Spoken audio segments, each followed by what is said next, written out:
Uddhav ठाकरेंचा double बार, सांगलीत चंद्रहार। हा मर्द तुम्हाला दिलेला आहे, हा मर्द तुमच्यासाठी लढायला उतरलेला आहे, पण याला जिंकून देण्याचा मर्दपणा तुम्हाला दाखवावा लागेल। काँग्रेसच्या बालेकिल्ल्यात ठाकरेंची मशाल। आमच्याकडे डबल महाराष्ट्र केसरी आहे, त्याच्यामुळे डबल इंजिन ट्रिपल इंजिन आता सांगलीमध्ये फेल। सांगलीच्या आखाड्यात उमेदवारीवरून मवियात दंगल। उद्धव ठाकरे साहेबांनी काल जाहीर केल्याप्रमाणे ते योग्य नाही, खऱ्या अर्थानं आहे प्रॉब्लेमॅटिक। सांगली लोकसभेच्या जागेवरून महाविकास आघाडीमध्ये बिघाडी होण्यासारखीच परिस्थिती निर्माण झाली आहे। सांगलीचा अधिकृत उमेदवार जाहीर होण्याआधीच उद्धव ठाकरेंनी सांगली लोकसभेसाठी चंद्रहार पाटलांची उमेदवारी जाहीर केली आहे। चंद्रहार तो विजय झालाच पाहिजे। अमृत नोनी आर्थो प्लस, ये एक प्रूवन फॉर्मूला। इसमें मौजूद नोनी फल के गुण और आयुर्वेदिक जड़ी बूटियां शरीर को जरूरी पोषक तत्व देने के साथ साथ हड्डियों और जोड़ों के घिसने, उनमें होने वाले सूजन और दर्द को रोकने में मदद करता है। दर्द मुक्त जीवन के लिए अमृत नोनी आर्थो प्लस। कारण तिकडे लोकसभेमध्ये आपलं सरकार असणार आहे आणि यांच्या नाताडावरती पिचून छाताडावरती भगवा रोवून अस्सल मातीतला मर्द पैलवान हा मला दिल्लीमध्ये गेलेला पाहायचाय आणि म्हणून मी मुद्दामून चंद्रहारची उमेदवारी जाहीर करायला आज इथे आलेलो आहे।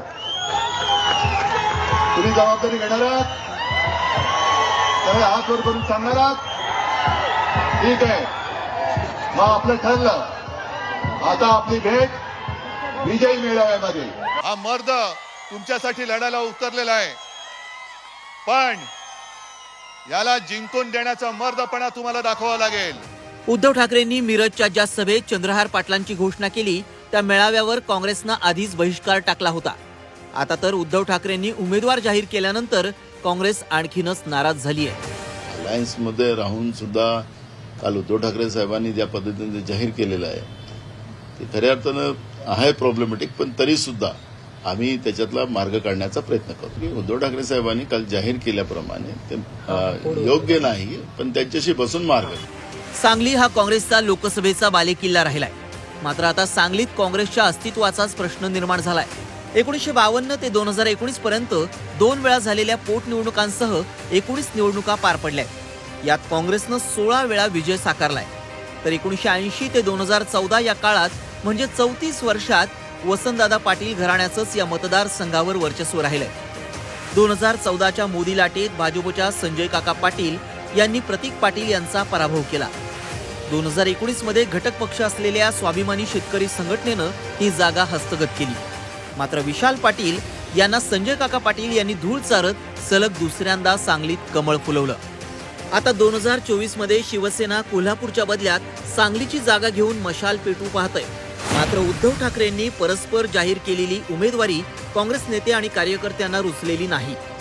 वसंतदादा पाटील घराण्याचे वारसदार असलेले विशाल पाटील काँग्रेसकडून निवडणूक लढवण्यास इच्छुक आहेत, तेव्हा काहीही झालं तरी सांगलीतून काँग्रेसच लढणार असल्याचं ठामपणे सांगितलं जातंय।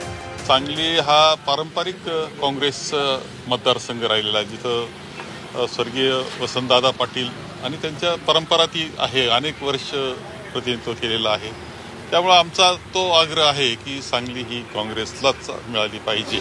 सांगली दौऱ्यात उद्धव ठाकरेंनी वसंतदादा पाटील यांच्या समाधीचं दर्शन घेतलं।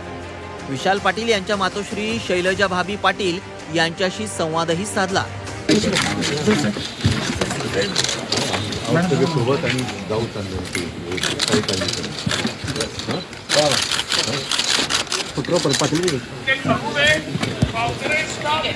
मात्र हा संवाद उलटून काही तासही होत नाहीत तोच उद्धव ठाकरेंनी मशाल चिन्हावर चंद्रहार पाटील यांची उमेदवारी जाहीर केली आहे। एकीकडे भाजपाने सांगलीत सलग 2दा विजय झालेले खासदार संजय काका पाटील यांनाच पुन्हा तिकीट दिलंय।